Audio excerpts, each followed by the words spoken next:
it's a good time to take you back to Parliament. The Appointments Committee has officially started sitting.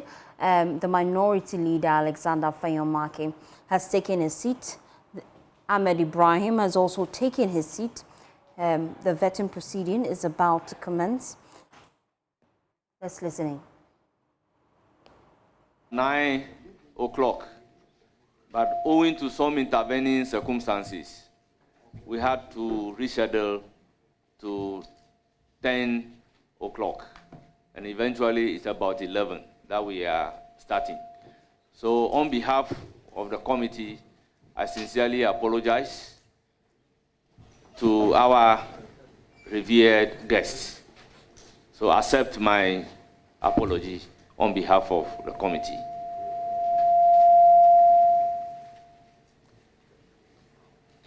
Honourable members, the purpose of today's meeting is to vet our nominees, and we are starting with the Minister-designate for Local Government, Chieftaincy, and Religious Affairs. Deputy Whip of Parliament of the Republic of Ghana, in the person of Ahmed Ibrahim, Member of Parliament for Banda. You are welcome. Thank you, Honorable Speaker. I'll give the floor to the ranking member, if you have any comment. Chairman, thank you. Honorable colleague, you're welcome. And as the chair said, there were some few matters that we needed to address. So we apologize to you and your guests for the late start. Be assured that we would be very constructive in this morning's engagement without any prejudice. That's all I want to tell you. Thank you so much.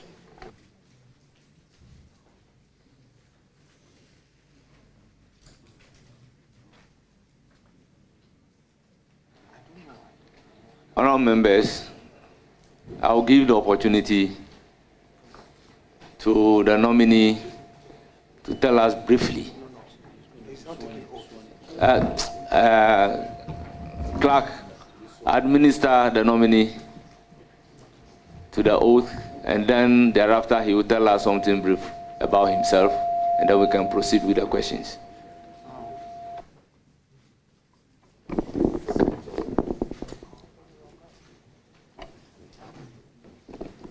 I hereby administer the oath. I, Ahmed Ibrahim, Swear by the Almighty God. Swear by the Almighty God. That the evidence I shall give before this committee. That the evidence I shall give before this committee. Touching the matter in issue. Touching the matter in issue. Shall be the truth. Shall be the truth. The whole truth. The whole truth. And nothing but the truth. And nothing but the truth. So help me God. So help me God. Thank you.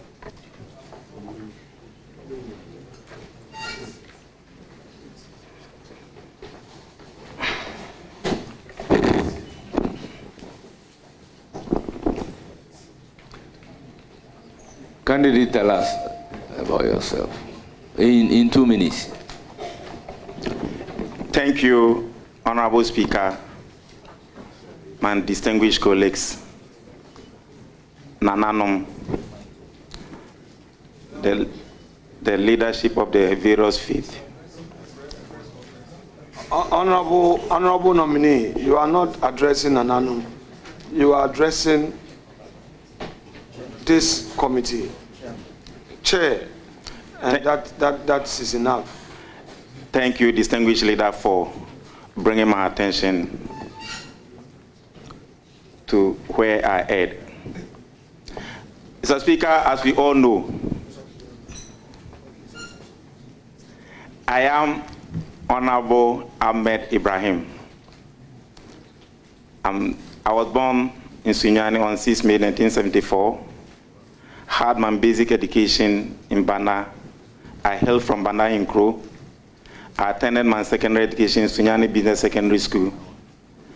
A-level in Sunyani Secondary School, University of Ghana for Bachelor of Arts, Political Science with Philosophy, then Institute for Public Administration and Management, GIMPA, for Masters in Business Administration, Finance option.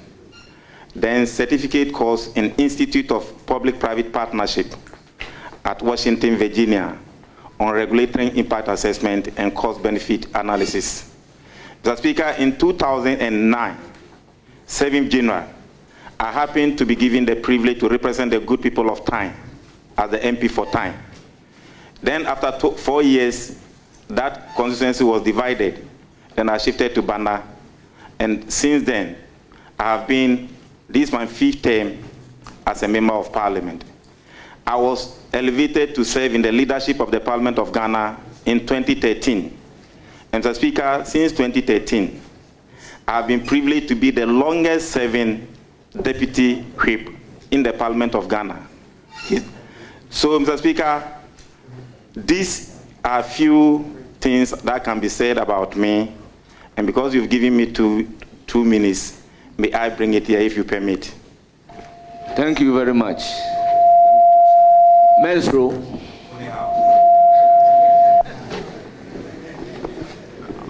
Honorable nominee. Just a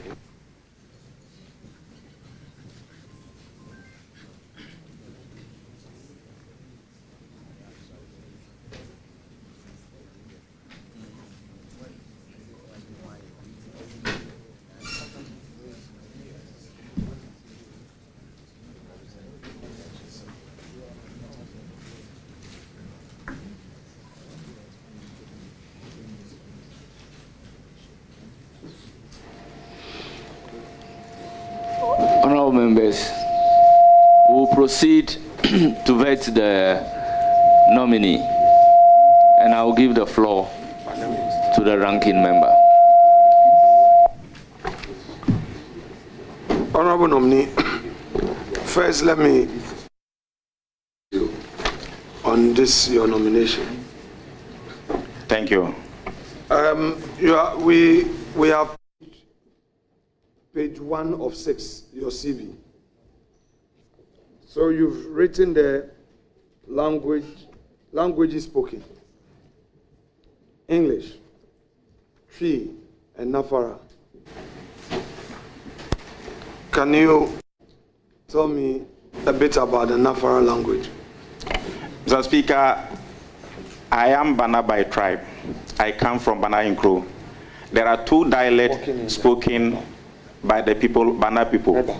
The Bana itself represents the name of the towns, but the indigenous people living there are the Libis and the Nafaras. And I'm Nafar, and that's the dialect I speak.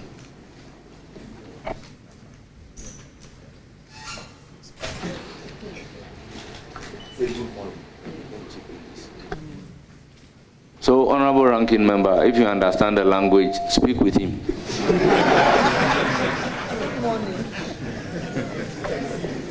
Where do you live? Mr. Speaker, I live at Sakumono in Accra. At Sakumono, is it a rented property or your own property? Mr. Speaker, by the grace of God, it's my own property. Do you have a title to the land? Yes, Mr. Speaker, I do.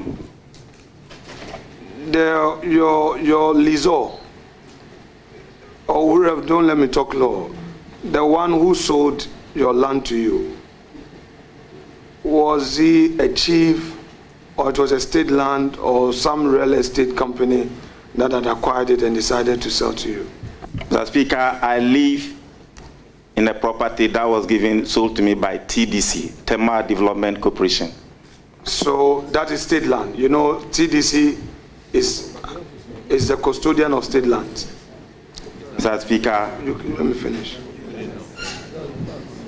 Tema Development Company. Mr. Speaker, since corporation. TDC is headed by a political head, I agree with you. and TDC has a standard rate that it applies. Rightly so, Mr. Chairman. So there's nothing wrong you owning a property sold to you by state authority. There's nothing wrong. Mr. Speaker, not all sales are the same. Please explain. What do you mean by not all sales are the same? Mr. Speaker, not all sales are the same. You mean the chairman? You are referring to Mr. Chairman. Mr. Chairman, not all sales are the same. Yes, and I want you to explain. If you say not all sales are the same, what exactly do you mean? Mr. Speaker, Mr. Chairman, not all sales are the same because, like I rightly told you, if you go to where I live, we have two different types of state lands. We have the Ramsar site and we have the Tema Development Corporation site. There are illegal sales and there are legal sales. That's why I say not all sales are the same. I'm only confining myself to the legal sales. Speaker, it is not, legal sales are not wrong. Very well. Since they are legal. So what I want to put across is this. For instance, if you go to Cantonment, if you go to Labone, if you go to Roman Ridge, if you enter the Ridge Enclave proper, you see high-rise buildings, properties that are owned by non-Ghanaians, some owned by Ghanaians. Do you think that Ghanaians owning such properties,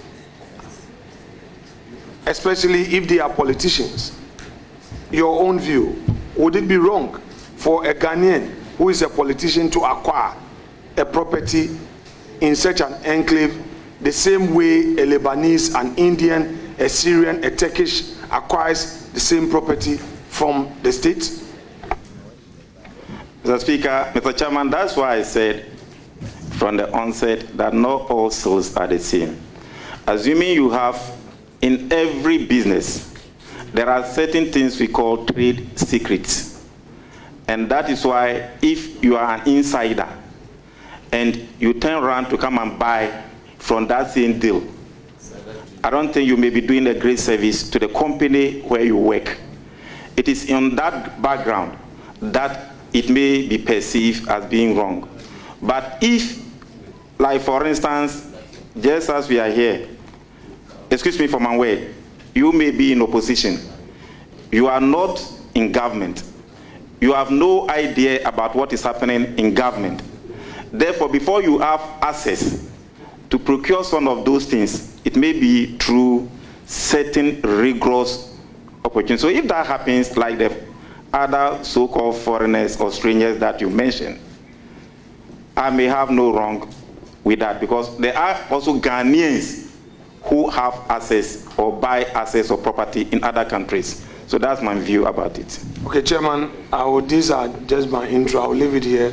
We'll come back when you are done with that. Thank you so much. Thank you, my leader. We shall proceed, starting with Honorable Andrews Chiwite. Okay, I'll see you. Thank you, Mr. Honorable, Chairman. you have the floor. Thank you, Mr. Chairman. I want to take this opportunity to congratulate my leader, Minister. Yes, we all believe in these statements because my belief is that Honorable Ahmed believes that if you have God, you don't have to fear. If you have God, we need how. No wonder he is an elder in the Church of Pentecost. Honorable Leader, we all appreciate you, and we believe that where you are going to make a very great mark. President Mama believes in you. We all believe in you. We have no doubt at all.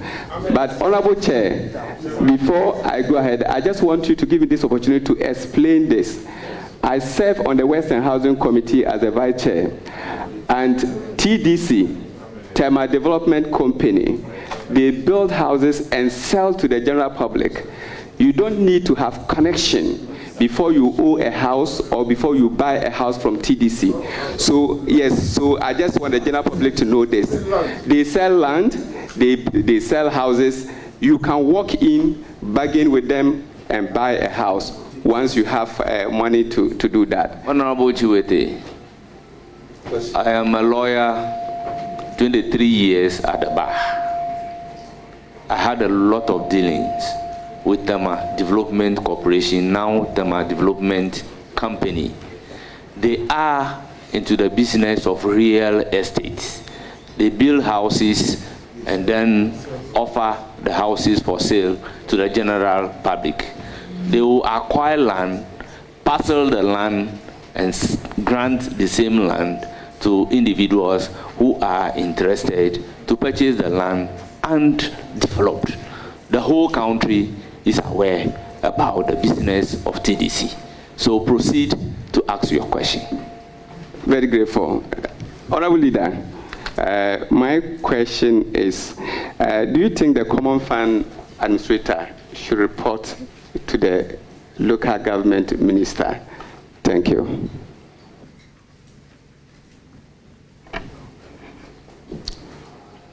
Mr. Chairman, yes. Well, I have no further questions, apart from to wish you well. We'll continue to knock at your doors, especially considering where I come from. Solatona Kalba is a rural district, just like your place. And so I will continue to come there until you help me develop Solatona Kalba. Thank you. You are welcome. Thank you very much. I will now give the floor to Honorable Atam Hills.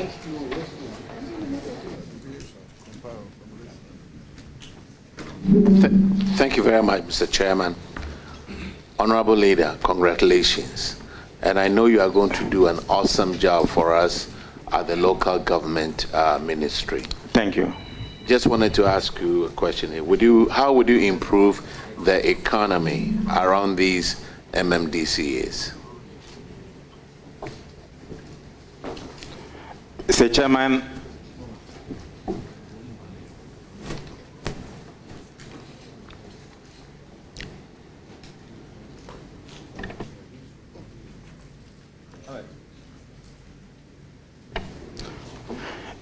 Mr. Chairman, if you read the Constitution, development of the local economy is one of the core mandates of the MMDAs.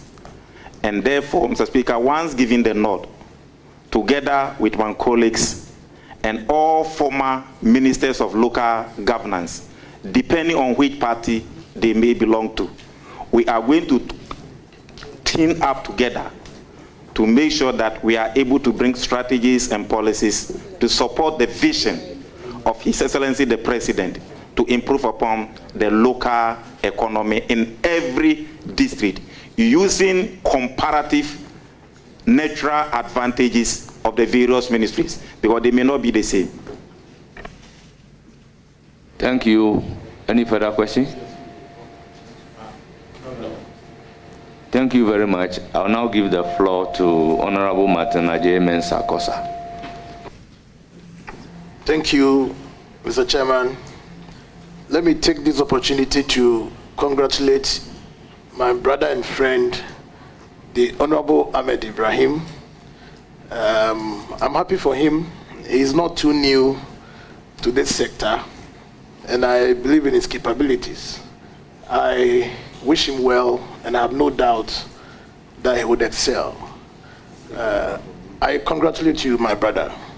Thank you, my very good brother. So let me begin with one major concern within local governance practitioners. It has been the challenge of lack of adequate human resource.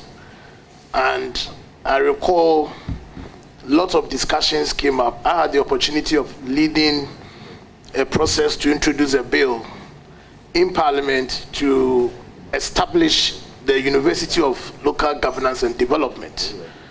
Fair to have it that with the expiration of the life of the last Parliament, the 8th Parliament, the bill could not go through. I'm sure you are aware of this. Would you give us any assurances to this committee and, for that matter, local governance practitioners, that you would, given the nod, consider this all-important issue of critical concern to our local governance process? Mr. Chairman, in fact, the Institute of Local Government Studies being converted into a university, as was envisaged by my predecessor and the past government, was something we all were collaborating to make sure that we do.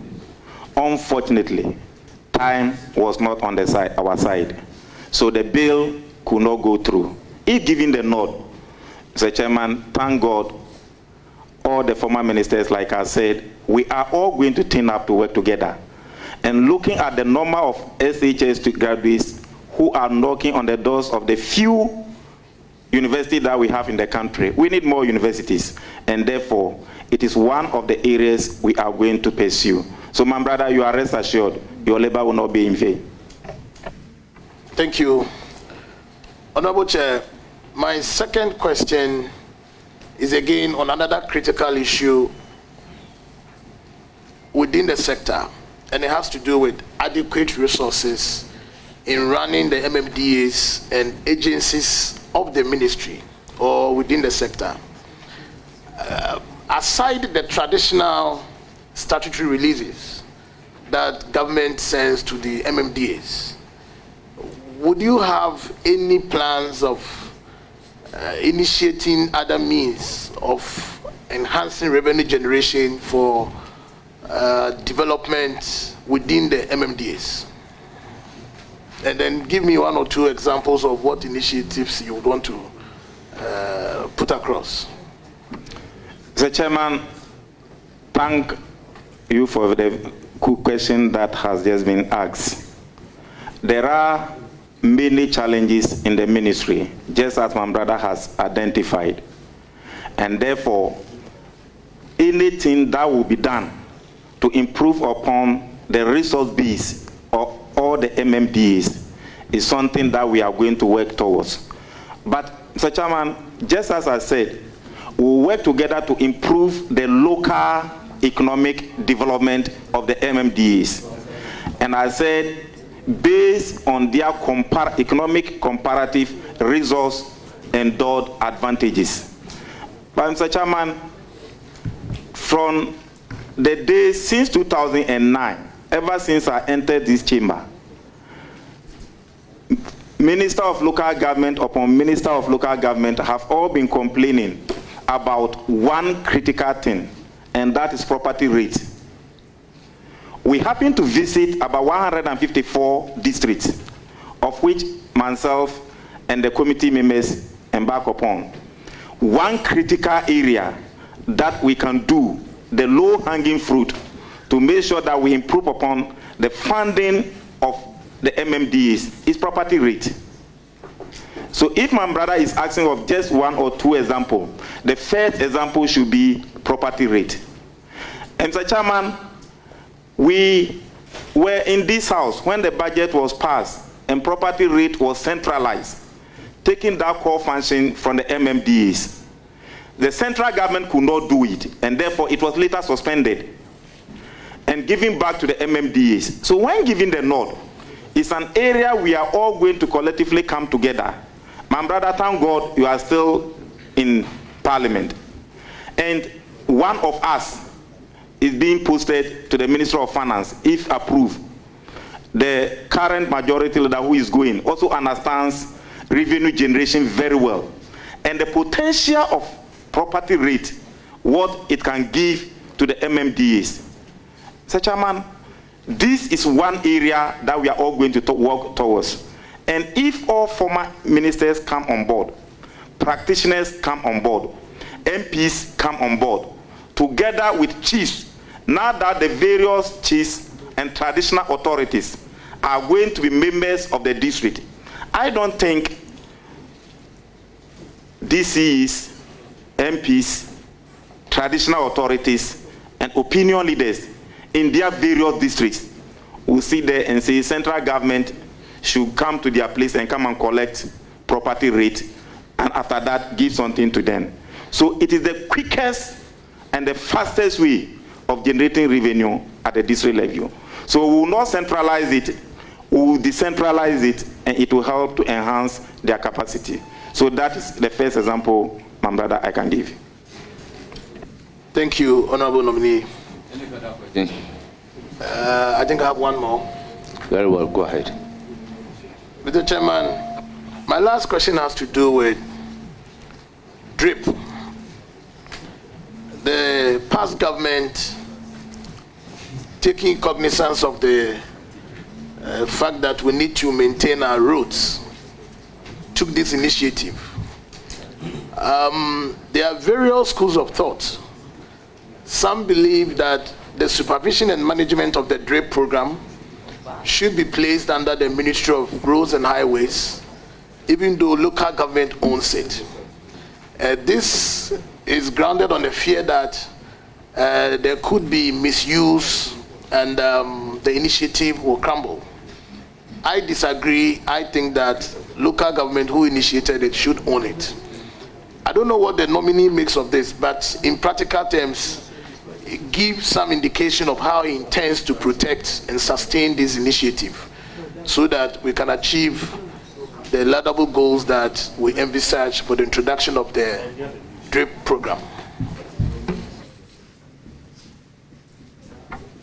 Your response to the question. Mr. Chairman, the DRIP project or program, District Road Improvement Program, was a laudable one, and it was jointly conceived through the Committee on Local Government, the Parliament leadership, together with the Ministry and Administrator for District Assembly Common Fund. Mr. Chairman, unfortunately, my brother is saying it was owned by the local government ministry. But local government ministry was not part of the procurement. And therefore, there were challenges at birth. And he's asking, how am I going to pursue it? Mr. Chairman, every district chief executive watching me, workers in the Ministry of Local Government watching me, will testify that they have no records of any agreement of the DRIP project.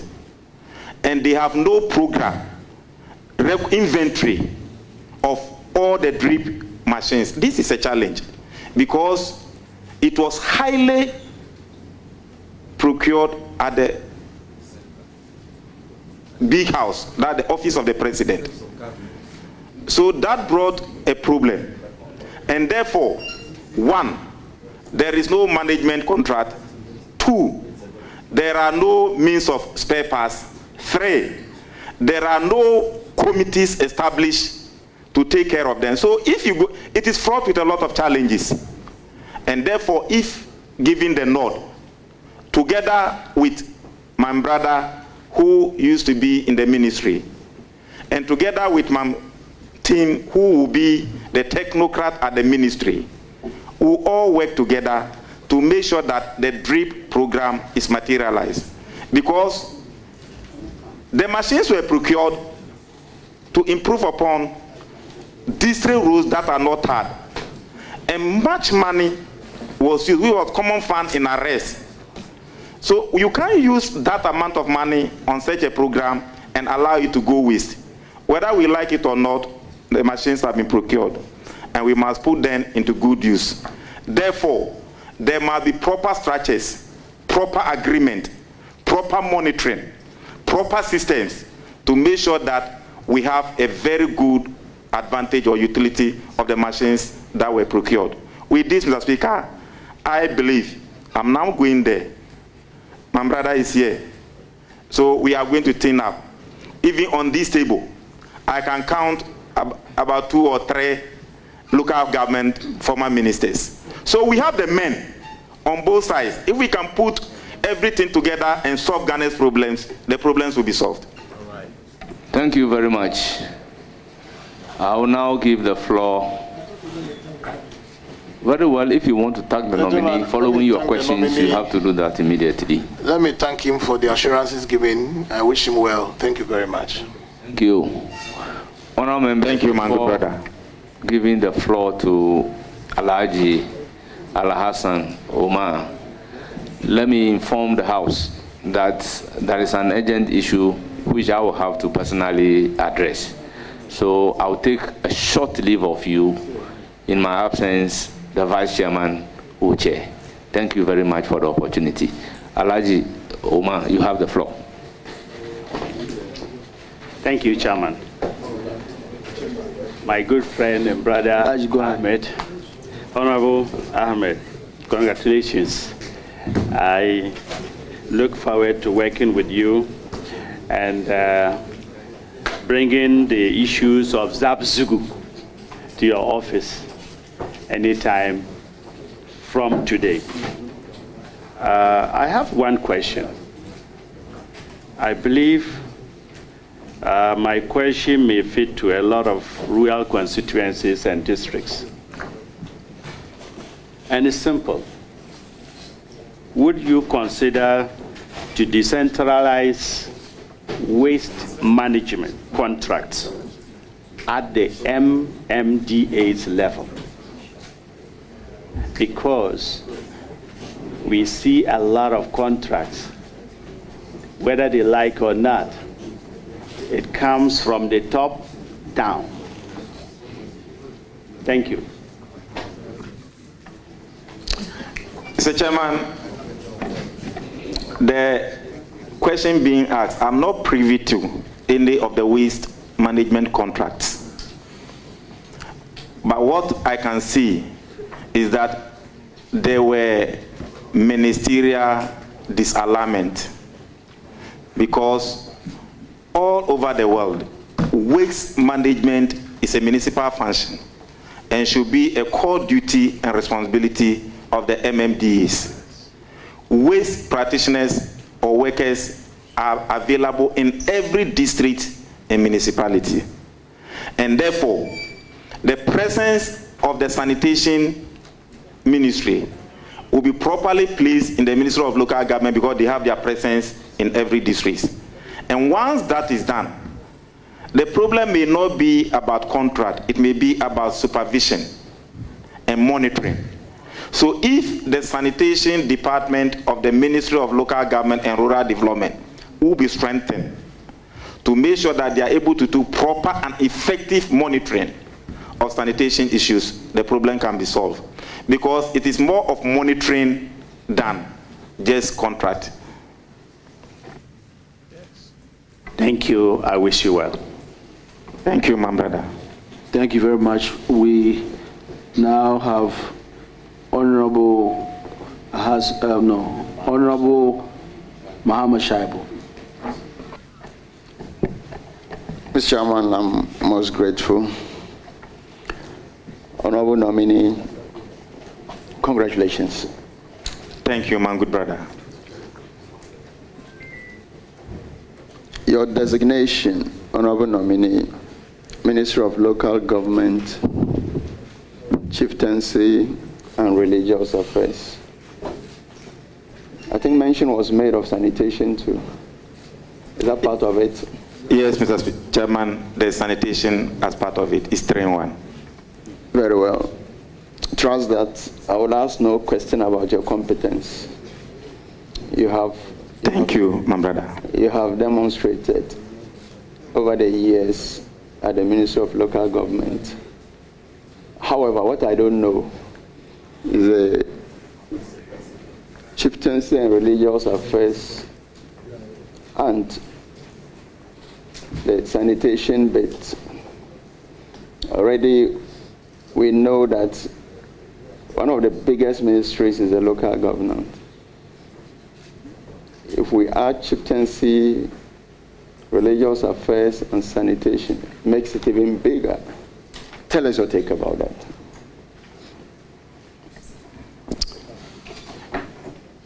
Mr. Chairman, what I can say is that with your help, I will be able to do it.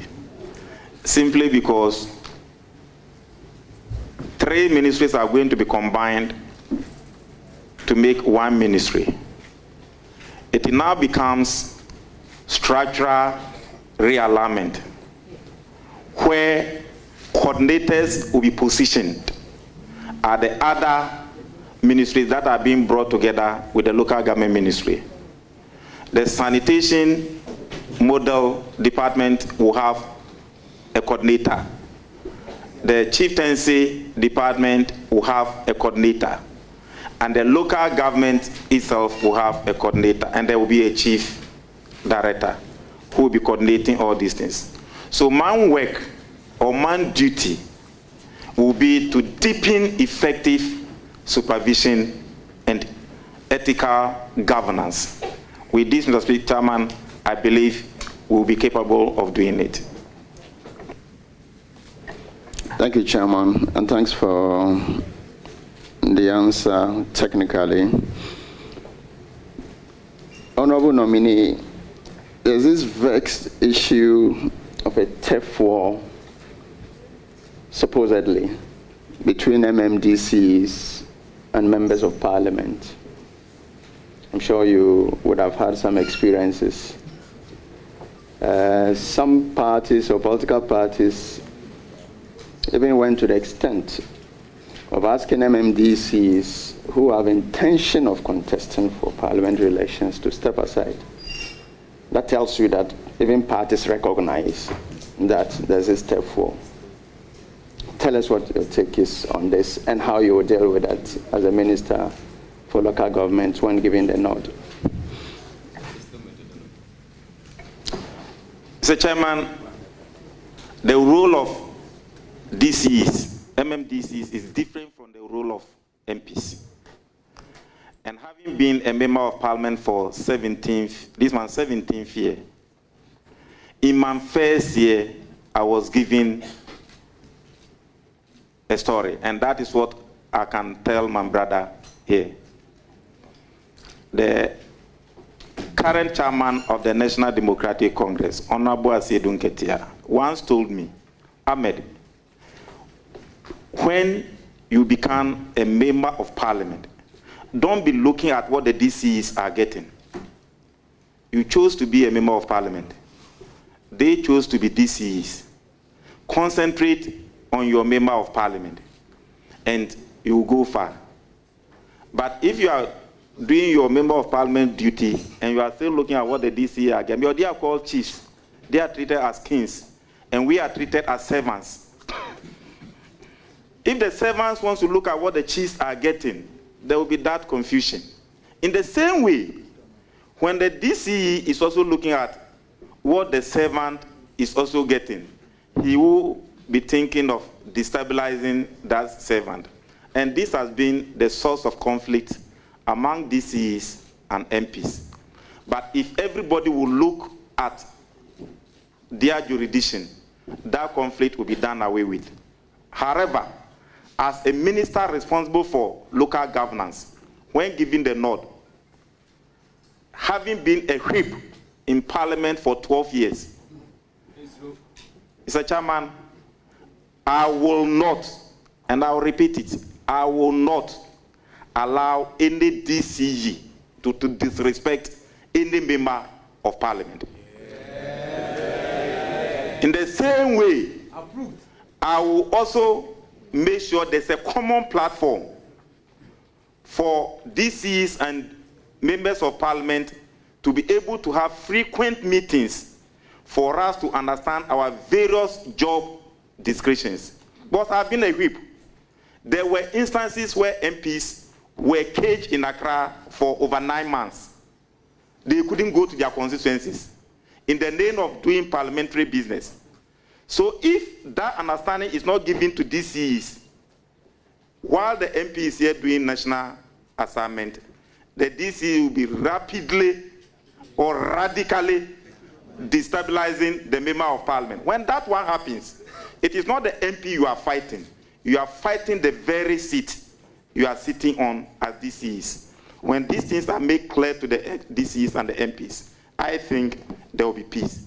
Finally, Mr. Chairman, DCEs who sabotage their MPs in the last elections couldn't win. As a whip, there were many complaints where DCEs were sitting on the common fund of their MPs. Yet still the MPs won. So it is not how you mishandle your MP's common fund that will make the MP lose. DCE, use the money given to you to work. MP, use the one given to you to work. When everybody is to work on our various roles and responsibilities, there will be peace.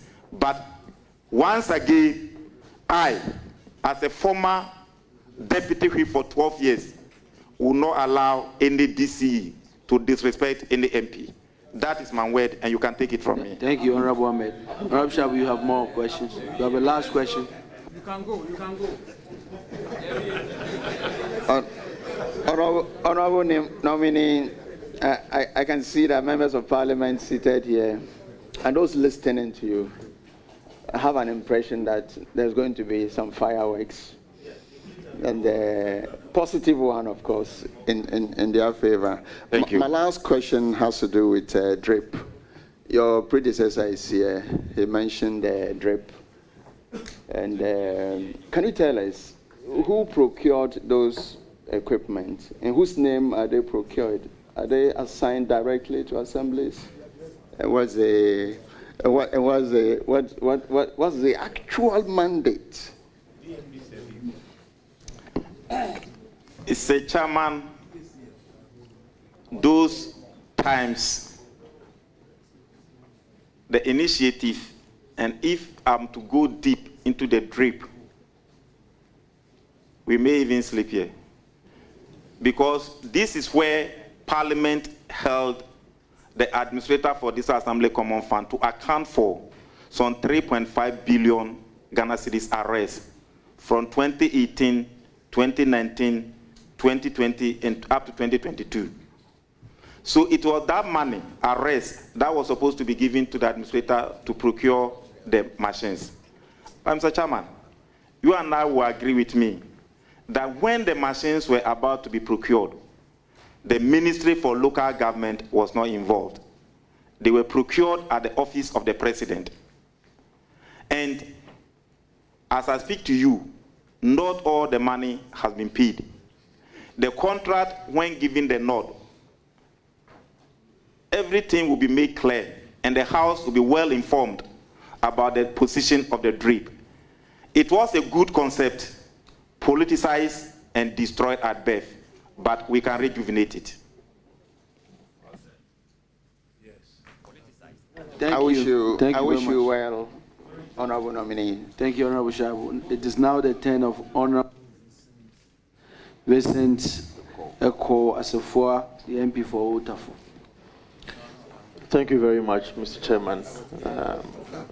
Let me first and foremost congratulate the nominee for Thank you, my good friend. For his appointment. I know he is going to deliver because being a leader of this House, he has shown the mettle and the intellectual capacity on the floor of the House. So I have no doubt in my mind that the Honorable Ahmed is going to be a very good local government minister. Having said that, I would want to pick your thoughts on two constitutional provisions.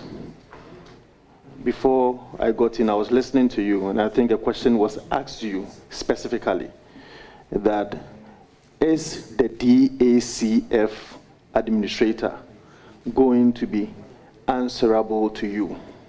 And your answer was in the affirmative. In view of that, if you could turn your constitution to Article 70, if you have your constitution, you could turn it to Article 70 of the 1992 Constitution, 70C, which reads, that is, appointments by the President. The President shall, acting in consultation with the Council of State, appoint. The C is the District Assembly's Common Fund Administrator. If you also turn the same Constitution to Article 2524, which also reads that there shall be a fund to be known as the District Assembly's Common Fund, therefore says that there shall be appointed by the President with the approval of Parliament. So one Constitution giving two different ways as to how a District Assembly's Common Fund will have to be appointed, administrator will have to be appointed. One, it says that with consultation with the Council of State. The latter says that with the approval of Parliament. So since you are saying that the District Assembly's Common Fund Administrator is going to be answerable to you in the event that you are called upon by His Excellency the President to give an opinion as to how this appointment will have to be done, what is going to be your take on this? The nominee can answer, but I think from what you've read from the Constitution, I don't see any inconsistency. The President must appoint in consultation with the Council of State. I'm coming. I will, but I'm the chair. I'm the chair.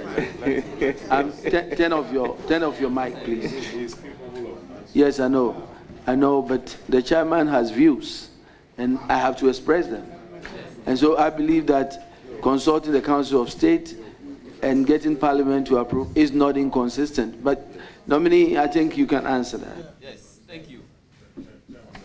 Thank you, Chairman. Chairman, yes. My church member, Chairman. You must catch the eye of the chair. I know. You have not caught my eye. Chairman. Honorable Ahmed, go ahead.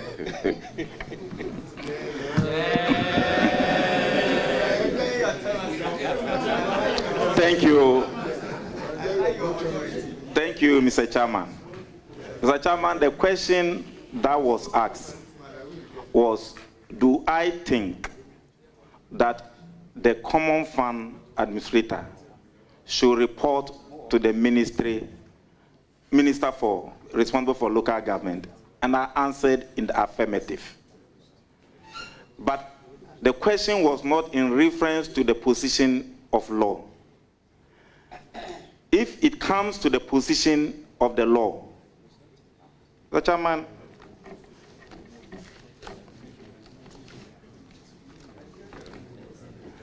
Chairman, this is the Local Governance Act 2016. It was Parliament previously, the Local Governance Act 455, made the administrator for this Assembly Common Fund to report to the minister responsible for local government. In 2016, Parliament changed the law and made it that Section 129, that the minister, the District Assembly Common Fund Administrator, should report to Parliament and the office of the President. And that is what brought a turf war between the two. And since then, Mr. Chairman, there have been practical implementation challenges. And if a law was passed in 2016 and you've encountered practical implementation challenges, I think the law must be revisited, the defect must be corrected. And it was in that background that when the issue came, I stood with the law. And I told the minister responsible for local governance at that time, you brought the law and amended it. If you now think that the law is giving practical or implementation challenges, let's go back to Parliament and amend the law. So the answer I gave was in connection of how the cure can be given. Because one, during the law was passed in 2016.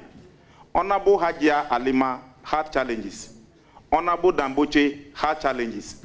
My very good brother who was asking me these questions also had challenges. And, Mr. Chairman, the whole issue is how to resource local MMDAs. And it is the minister responsible for local government who has that supervisory rules. So you can't give me job that I should go and fix the thing, and you've taken the pliers and the spanners from me. How am I going to fix it? That is why the former ministers for local governance after the law had those challenges. And Mr. Chairman, I don't want to sound too political, but truly, let's look at the performance of the MMDAs, how DCs are not feeling comfortable to sit in their various offices because they always complain that greater portion of the DACF is deducted at source. So if the minister is giving control, the minister will get with members of parliament and will make sure that we do proper supervision, because through the committee responsible for local governance, you go and visit and we'll be able to do proper allocation and the right thing will be fixed. So you are right. The question was not what do I think about the position of the law. It said, what is man's opinion? Man's opinion is that, yes, the administrator must respond to the minister responsible for local government to give the ministry the opportunity to be able to do government policies. Honorable Ahmed, in your answer, you brought out something very important. Okay. You brought out the issue of DACF deductions as source. That is a great worry to the district assemblies. And so I think that as Chief Whip, you have first-hand information of these challenges. So I want you to take the opportunity to tell us what you will do to address it. Mr. Chairman, the first position is to work together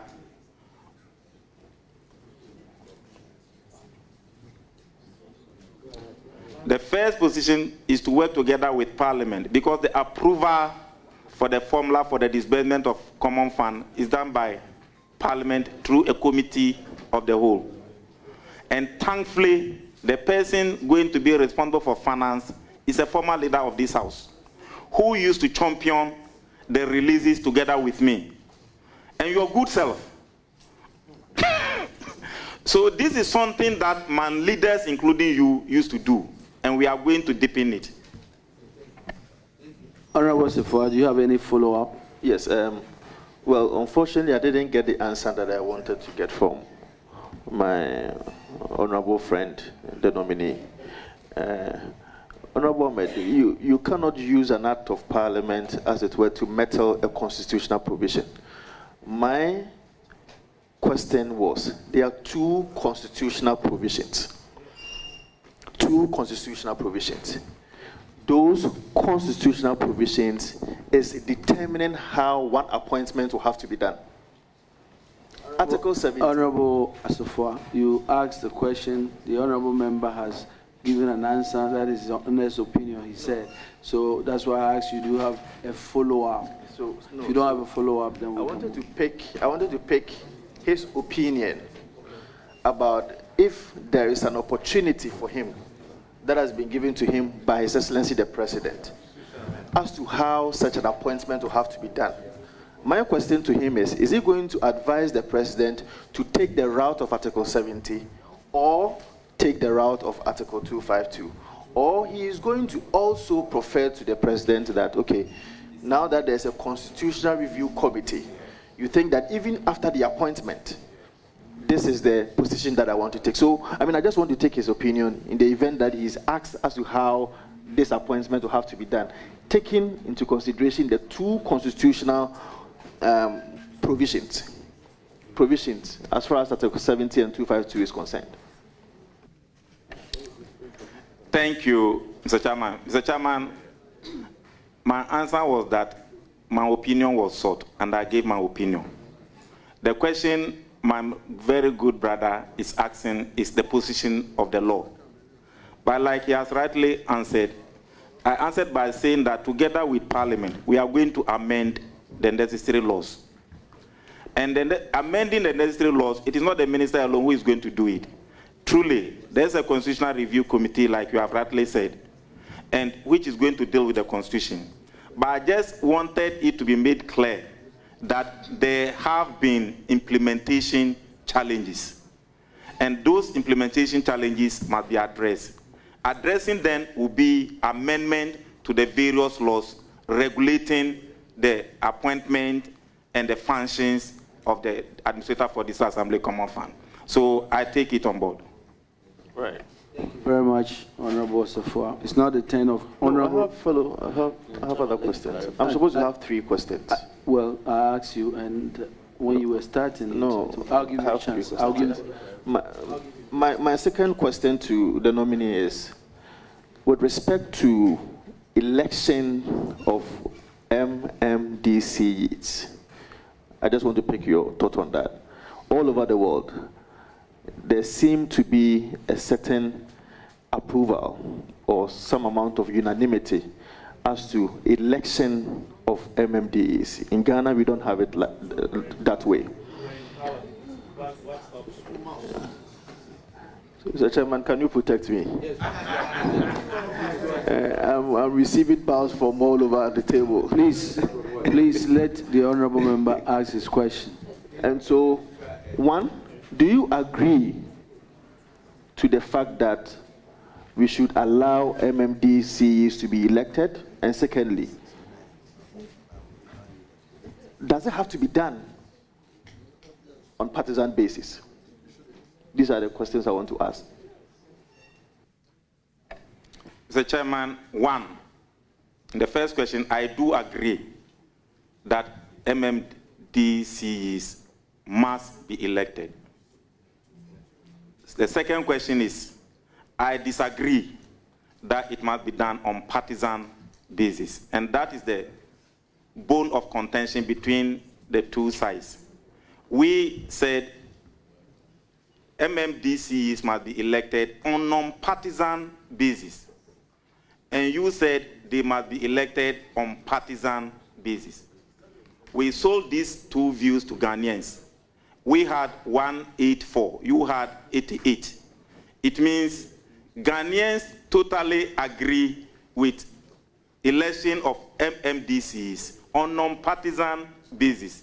And I believe that if there's any time that this should be done, it should be now.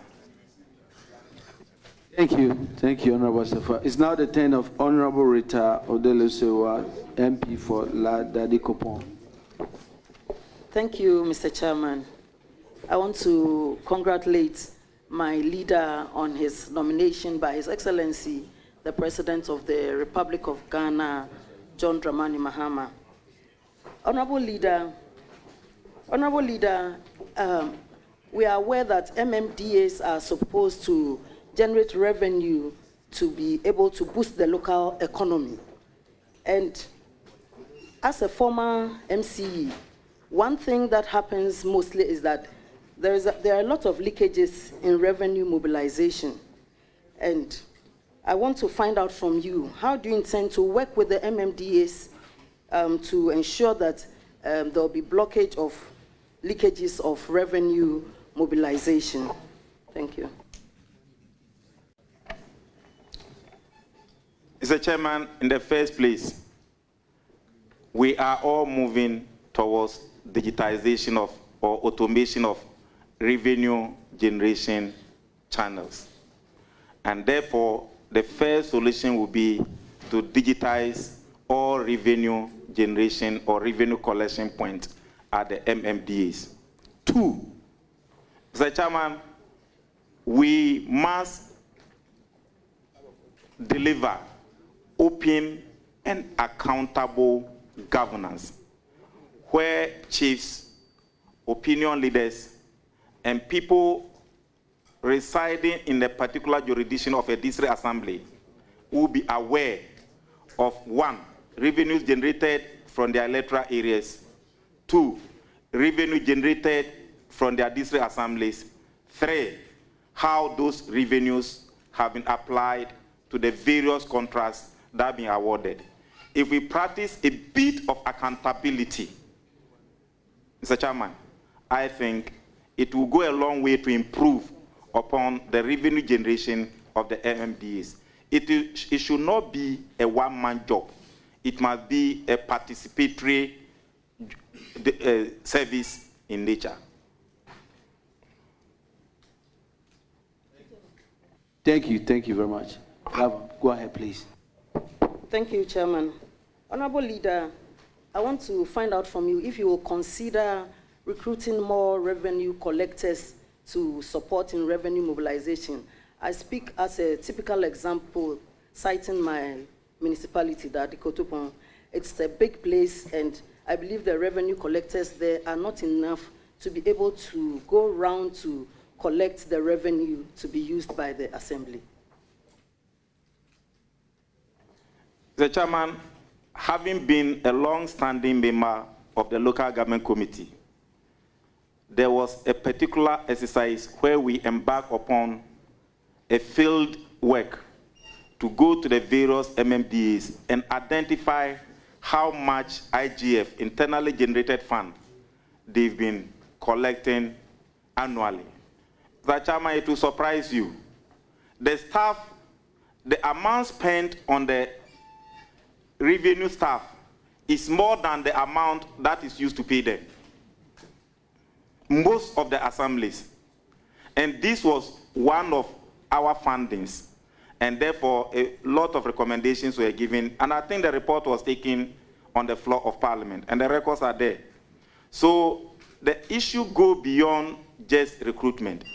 Secondly, in that report, we suggested that we employ a number of national service personnel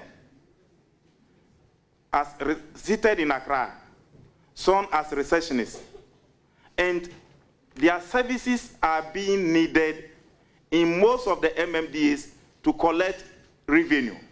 So, Mr. Chairman, beyond waiting to get financial clearance from the Minister of Finance to employ revenue collectors, we may have to visit the side of going to the National Service Secretariat, asking for national service personnel and giving them to the various MMDAs, charging them with the responsibility that those who will be so hardworking to be able to collect more revenue to the assembly during their national service time may be recommended for recruitment into this area of revenue collection. If those measures are taken, Mr. Chairman, I think it will help to improve upon the revenue collection of the various assemblies.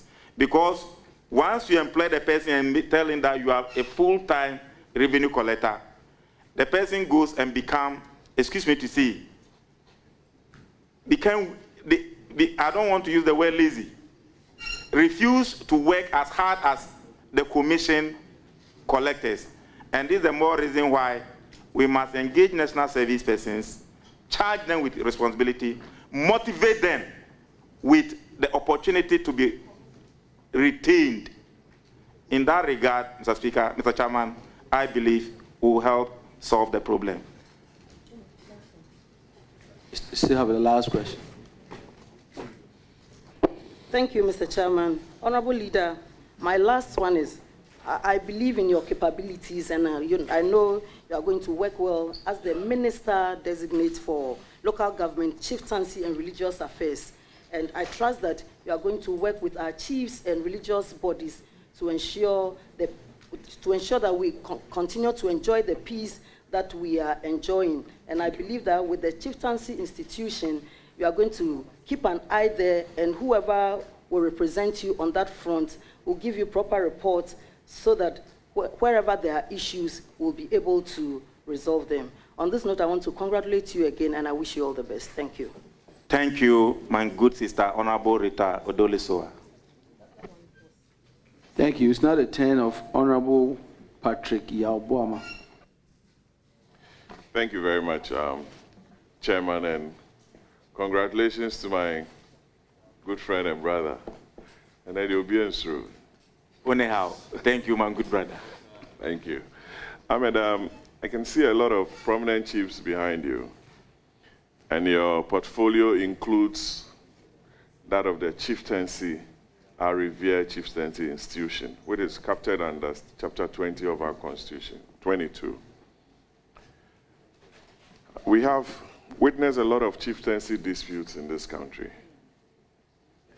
Some resolved some unresolved. Even if you look at the Chieftaincy Act of 1970, provisions were made for the traditional houses to settle disputes. Same repeated under the 2008 Act. The same definition for who a chief is retained, Asante and other paramount chiefs. Their designations and categorizations are there. If you go to the traditional judicial councils, I don't know if you have your Chieftaincy Act with you. Don't worry, I'll assist you. But from section 22 to 30, deals with the jurisdictions of the various houses of chiefs and judicial committees and their roles. The chiefs are not, they don't earn any income. Even their lands, there are issues with other neighbors. Investors do have issues with them. They go and do all sorts of things there. The capacity of the judicial councils to even deal with matters affecting the institution down there, to the extent that they can't even afford the services of lawyers to handle matters for them. Because for them to be able to hire the services of lawyers to deal with issues relating to their paramountcies or schemes requires the services of very good lawyers to handle same. Some ought to be on retainer. How are you going to use your office to resource the various judicial councils to be able to recruit the right lawyers to deal with some of the matters affecting chieftaincy in this country? Because their positions are recognized by the Constitution and also the Chieftaincy Act. Thank you.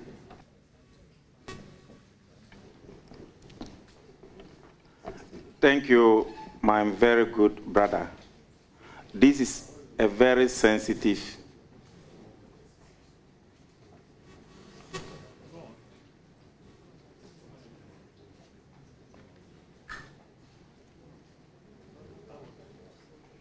This is a very sensitive area, but as you have asked, it was one of the concerns of the chiefs. In the first place, our distinguished and revered chiefs earn their place by birth. And therefore, as one of our recommendations or suggestions, thank God the Chieftaincy Ministry is now being merged, it's now taking its rightful position with the Ministry of Local Government and Rural Development. What we are going to do is to consider, liaise with whoever becomes the Attorney General, and look at how best the Attorney General, together with our revered chiefs, can work together to improve upon the conditions of the lawyers of the Ministry of Chieftaincy and Religious Affairs. With that, if the conditions appointment is being done by the Attorney General, the lawyers who are working at the Chieftaincy Judicial Committee and these things will have some side of relief, because they will be entitled to the conditions of service of the lawyers in the Ministry of Attorney General, the Attorney General Ministry. In that way, Mr. Chairman, I believe it will help to retain good and qualified lawyers to support our chiefs. Two, now that we are going to be privileged to establish our own university for local governance studies, one of the courses that are being suggested is that since our revered chiefs earn their positions by birth, it is the responsibility of the state, looking at the sensitive roles that they play, that we give them capacity building training by establishing a course in the University for Local Governance called Royal Academy of Chiefs, where the state will help or facilitate in training and organizing seminars and courses or capacity building courses for our chiefs through by giving them the customary, taking them through the customary laws and those things. If that is done, Mr. Chairman, I believe it will go a long way to solve the problem that we have. The Royal Academy of Chiefs, will it be a department or an academy?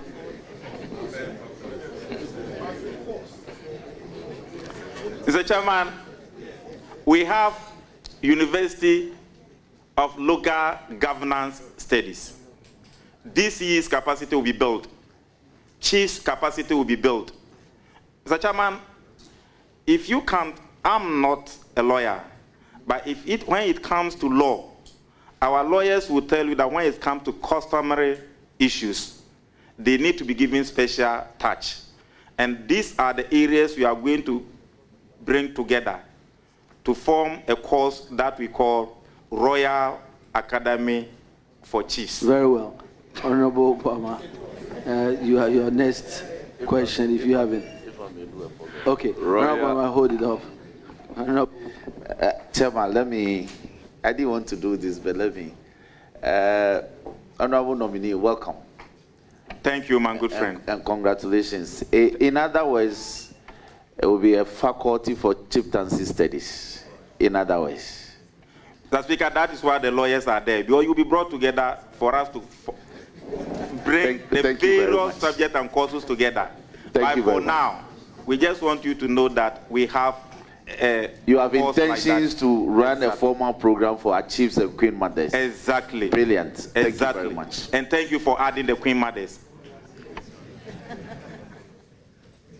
So, Honorable Obama, please go ahead. Smart Ahmed. Ahmed, let me turn your attention to your party's manifesto. On, I think it's paragraph 6.31. Your intentions to upgrade. You have not been nominated. You can't sit there and ask questions. Rocks in the Fiamepo. Page 181 of 200. You are proposing to set up, to come out with a formula to implement the plastic waste recycling fund under the Customs Excise Amendment Act.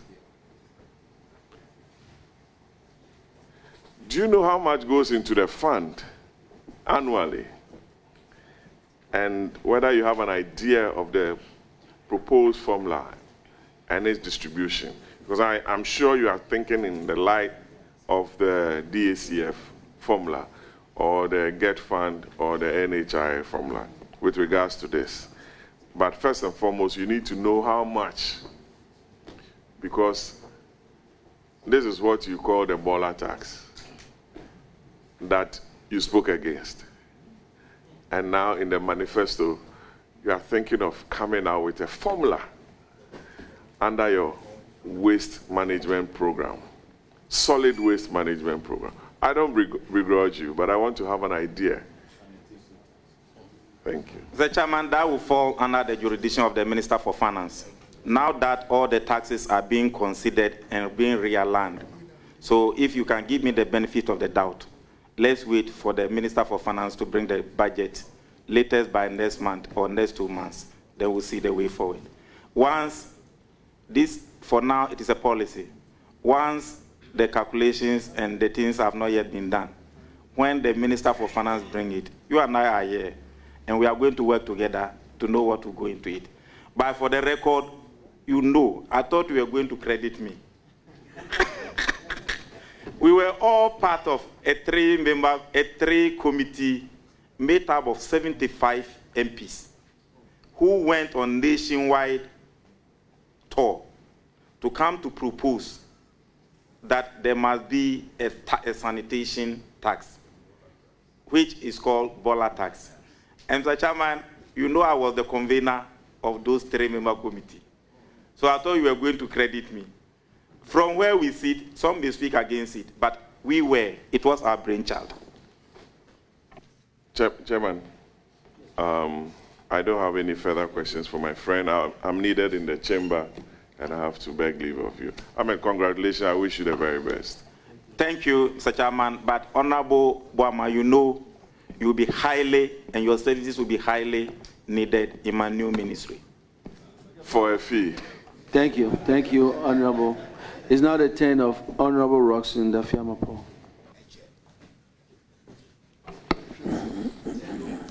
Chairman, thank you very much. Chairman, I have a couple of questions for my whip, and it's to enhance his work. No malice intended at all yet. Let's make progress. The key issue for members of parliament and also the assemblies especially, because having had the opportunity to serve on the Public Accounts Committee for 8 years, I've come accustomed to the peculiar problems of the assembly in carrying out their mandate. It's in respect of the late releases of their share of the common fund. And as the sector minister, if this persists, we are going to be bedeviled with this.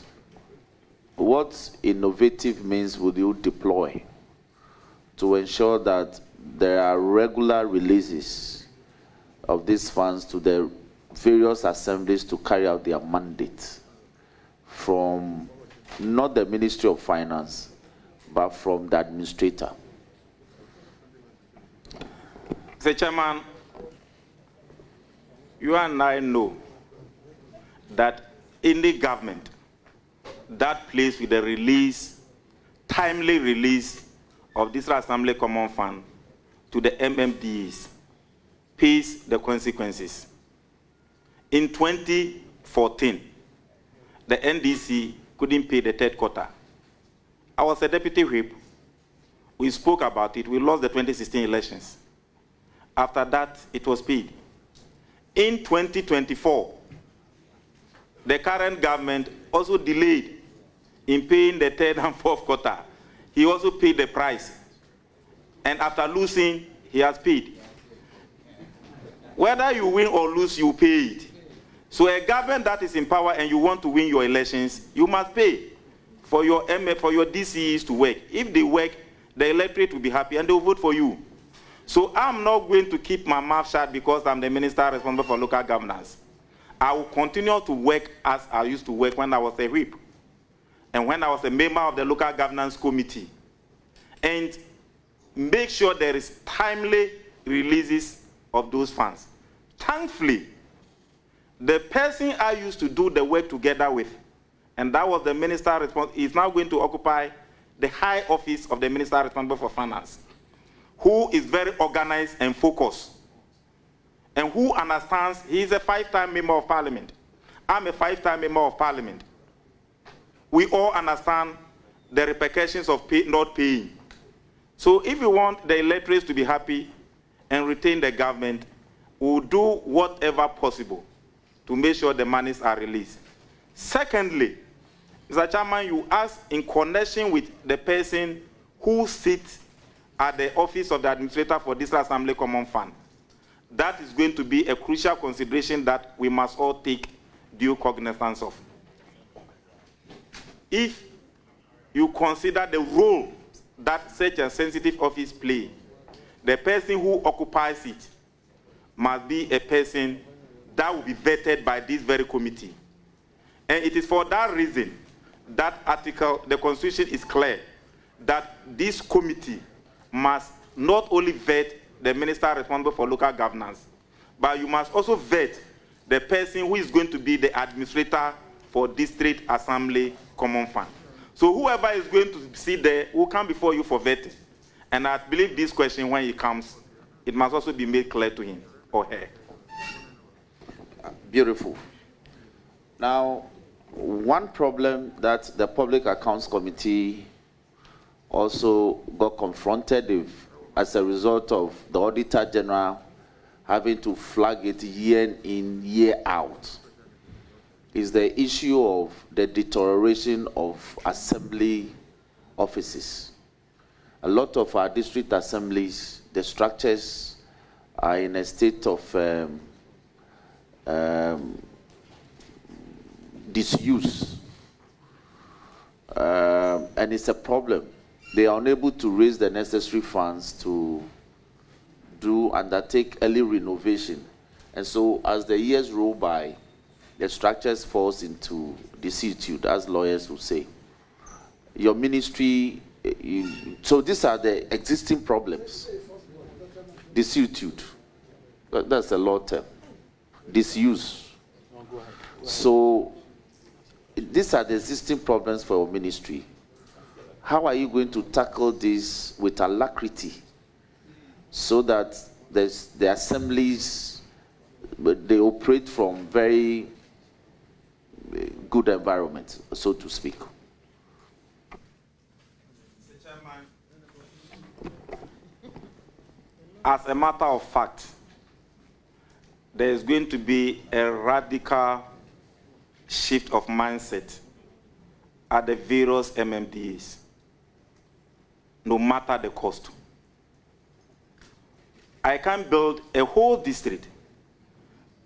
You cannot be given one building, and you say that within that district jurisdiction, they cannot maintain that one house.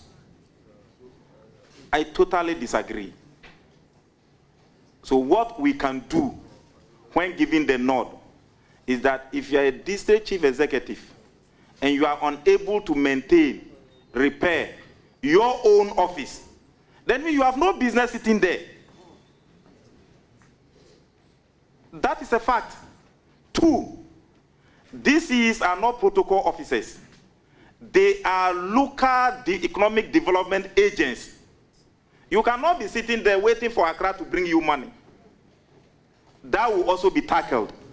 That is why I said we are going to form a common platform where all the former ministers for local governance, former chief directors responsible for local, they are all going to be consulted. When it comes to local governance, we have the Honorable Joseph Yelichre, the Honorable Ofusuampofo, the Honorable Oponfoso, the Honorable Matiaje Mensah-Kosa, the Honorable Damboche, Haji Alima. We have a number of former ministers for local governance. They all wanted to do something small, they couldn't complete it. In the same way, we have former chief directors. They all wanted to do something, they couldn't complete it. We will practice what we call administrative continuity. We'll bring all those people together in an informal way so that the nation will benefit from the opportunity that they were given when they were in office. There are little things that we can do, and I believe there will be a change. And there will be a very fruitful democratic dividends, so that DCs will not just become protocol officers. They attend funerals, attend programs, attend workshops, and come and see they're waiting for Accra to bring them money. We'll move beyond that. Thank you. Brilliant. Now, there are some peculiar problems with some assemblies. And I'll cite my district to make the point. The problem is in demarcating the administrative jurisdictions for some of these assemblies. Some traditional areas are bifurcated into 2. So for instance, if you take the Southern districts, Kweve is my district capital. If you get to Kweve, half of Kweve lies in Afajato South, the town, and half constitutes the district capital for Southern. One community, but divided into 2, like the colonial masters did for us, and we're crying. But we have also done it to some traditional areas. So how are we going to tackle that? And let me add, if you go to the other side of Southern, when we were under Pando, the Dedo was part of Southern. But when Southern was carved out of Pando as a district, somehow the Dedo now falls under the administrative jurisdiction of whole West, even though it's a Peki community. And the Peki people, my people, I'm their NP.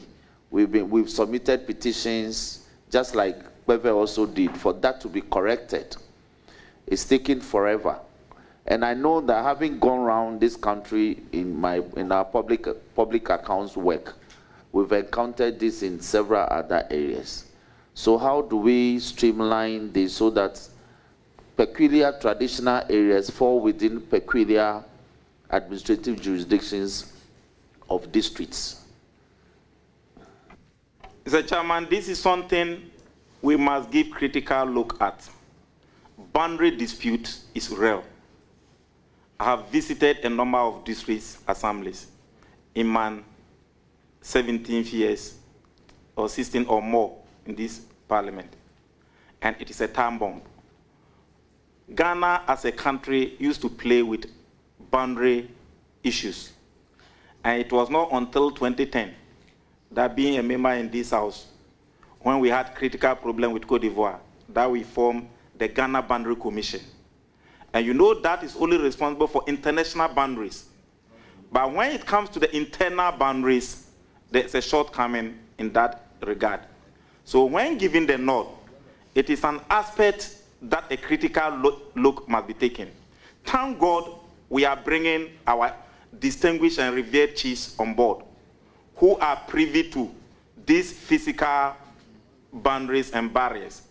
So clearly, one, there will be a lot of consultations and some technical brains must be put together to make sure that we address that issue. The reason why it keeps on increasing and increasing is that we create some districts, we don't finish redrawing the district boundaries, geographical boundaries, then we create other ones. So we keep on compounding that problem. But I believe, as a country, time is of essence to make sure that we know our internal boundaries. And, Mr. Chairman, we have a lot of surveyors in this country, a number of them trained. So I don't think it will be a difficult thing for us to do if we want to realign our boundary distance. But one critical thing is that when it comes to constituencies, it doesn't fall within the jurisdiction of the minister responsible for local government. That lies within the purview of the electoral commissioner. Until the electoral commission create his constituencies, the minister cannot be saying that, oh, I will redraw this or redraw that. Secondly, Article 47 is clear. That's for electoral commission. As for the duration for the creation of those things to, is 7 years or after population census. So if I sit here and say, oh, we will redraw the district boundaries or electoral boundaries, I may not. But the existing ones can be rechecked and make sure that there is a district map for every district. But that will also need time. There are very critical issues, and this is a national security issue matter. So I believe it must be looked at. But I can't promise either this year or next year. But for now, we identify it as a problem. Beautiful. Now, one of the recurrent problems that auditors flag in respect of Assembly's work is the issue where Yabuama already touched on it, but I'm getting back to it, where commission revenue collectors, they will go to the centers, collect the revenues from our poor market women. Even when their sales are not good, they'll still collect. If you want to build, they say stop work, produce permits, you go and pay permit fee, they'll collect the money, but they will not account for it. Oftentimes, they abscond with the revenues collected. And Auditor General will make recommendations, retrieve the money and prosecute. It's never done. Will you consider, as part of your new policy directives for the ministry, to ask that assemblies in recruiting revenue collectors, they should have guarantors. Somebody must guarantee before you are made to collect revenues on behalf of the assembly. So when the person absconds, there's somebody to be held responsible for. Will you consider that? Mr. Chairman, it must be seriously considered. And now that the owners of the land and the owners of the district have been brought on board, I think those things must be things of the past. And that's why I said revenue collectors will account openly to the district for us to see the electoral areas that are performing and those that are underperforming. These are critical areas that we must all look at. If a revenue collector or a commission revenue collector has come with the money, whose money do you think he's running away with? It's your money. And therefore, we must all make sure that we fish for them.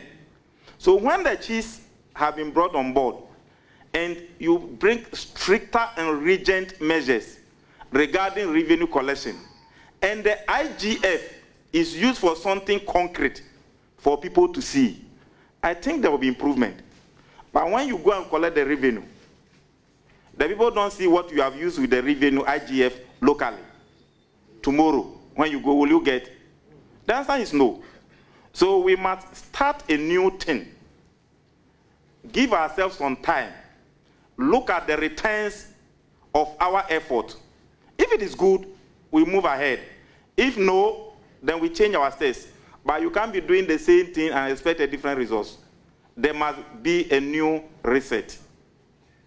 Thank you very much. Let me conclude by saying that I like the points in respect of the chieftaincy issues, where you are proposing that lawyers from the Office of the Attorney General will be seconded to the various traditional councils to assist them in their work. It will be such a major policy shift, because the decisions from the judicial committees of traditional councils actually settles a lot of chieftaincy disputes all the way to the Supreme Court. So that proposal, if you are able to do it, will be a major thing that will bring comfort to our chiefs and queen matters. Yeah. And I want to thank you for that innovative idea. I thank you for coming. Thank you, ma'am. And once more, congratulations. Ms. Ru Onehao. Honorable Ahmed, my brother, and leader. Congratulations. Thank you, leader.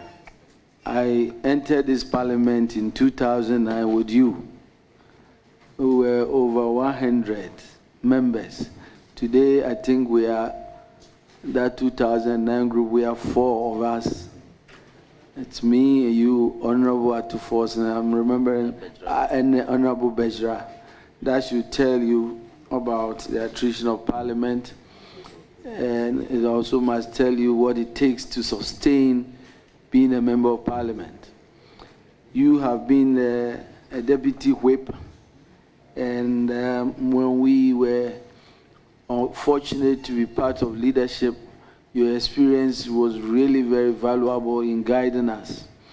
You have been very passionate about the issues of local government. Thank you. And so there is no doubt in my mind that you are going to be very successful as a local government minister. Now, what is exciting about this new role, and that brings me to the very important question I have for you, has to do with the role of chiefs. You know that chiefs has been really the governor has been with the chiefs at the local level since the beginning.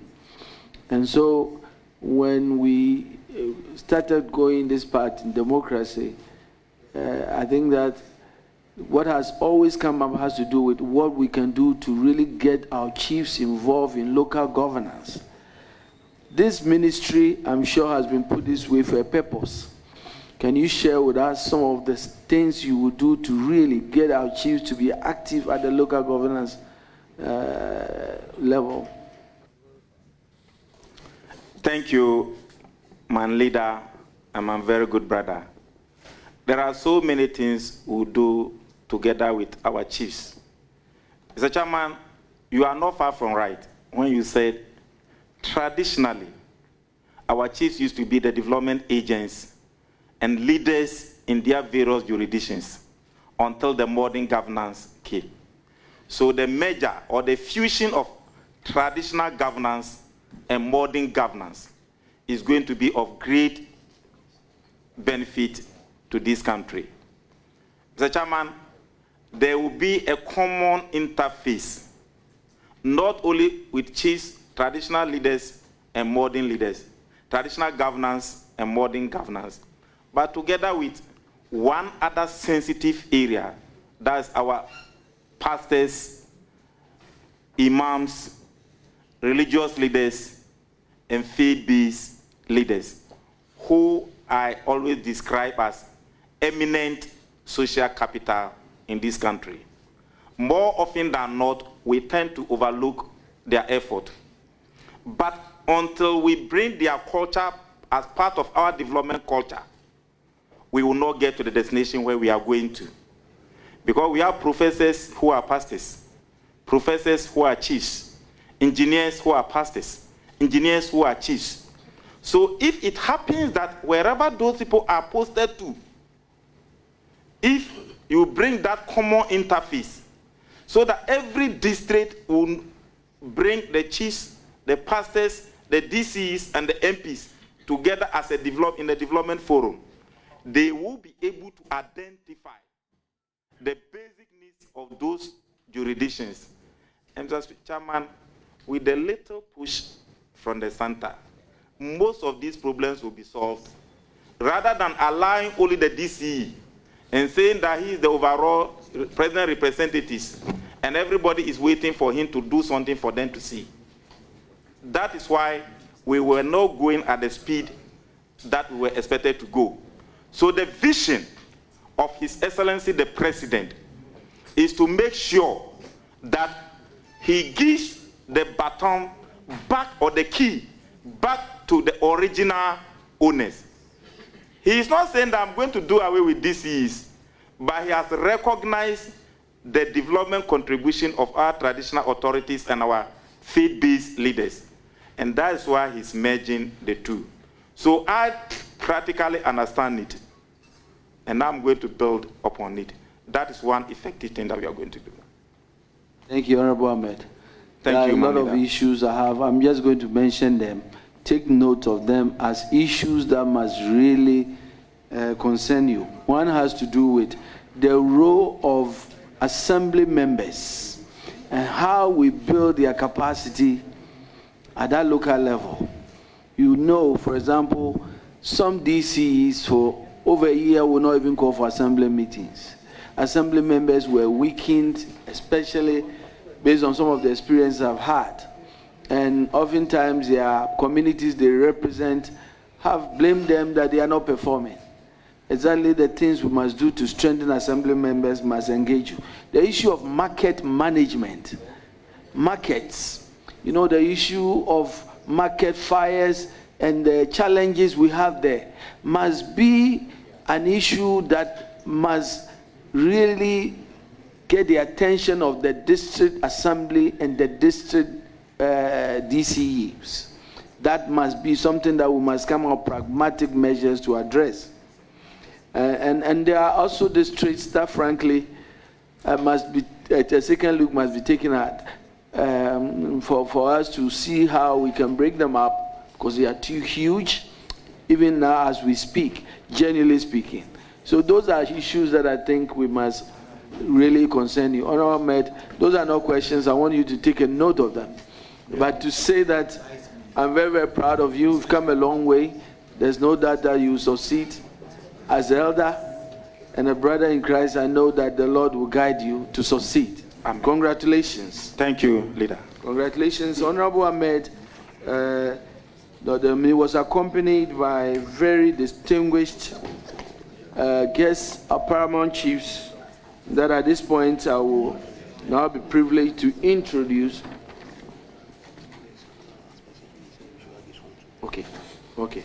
So I will introduce paramount chiefs and the distinguished that accompanied Honorable Ahmed. What is this? His Royal Majesty. His Royal Majesty Odinoho Dr. Afra Brempong III, Omahin Suma Traditional Council, representation of Bono House of Chiefs. Chiefs, you're welcome. We have Warden Noti King, Prof. Odafia Walenti, the third paramount chief, Nungwa Traditional Area, and President Greater Accra Regional House of Chiefs. Is a representative of the National House of Chiefs as well. You are welcome, Nana. The third is we have Osajifo and Eya Mampong, Mamprako the third, Wenchi Mahin, representative of the Bono Regional House of Chiefs. Nana, you are welcome. We also have Apostle Emmanuel Tete. You are welcome. We have the Church of Pentecost Pastor Emmanuel Kuku Apia, Sakuma District Pastor is here. Ambassador Kwajo Yamichebafo, Honorable, my former regional minister, you're welcome. Ms. Govt Ibrahim Ahmed, Madam, thank you so much for the support. Nana Libi Watu, Banda Traditional Council representative, you're welcome. We have Nana Jato II. Banda Traditional Council, Nana, you're welcome.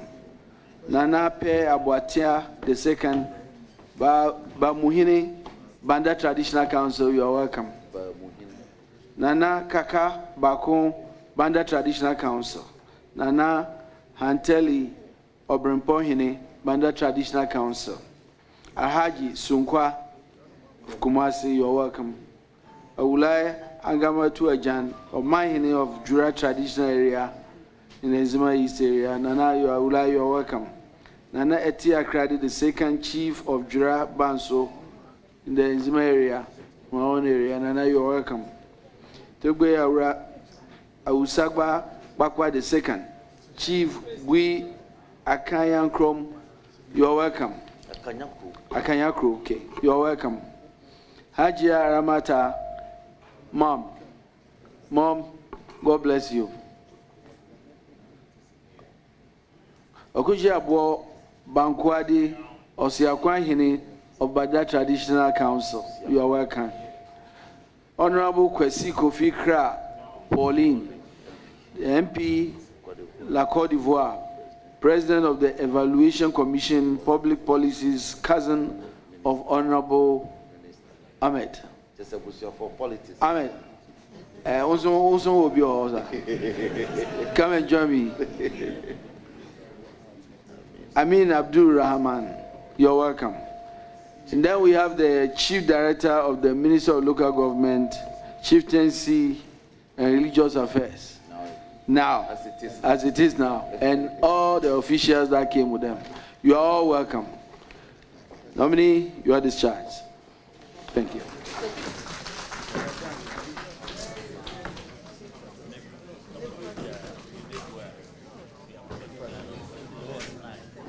Yeah, colleagues, we will break and we will reconvene late this afternoon.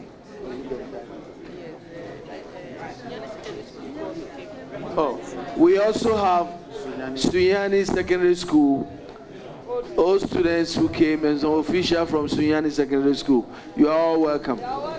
Colleagues, there will be a break. We will come back after Parliament adjourns. I thank you very much.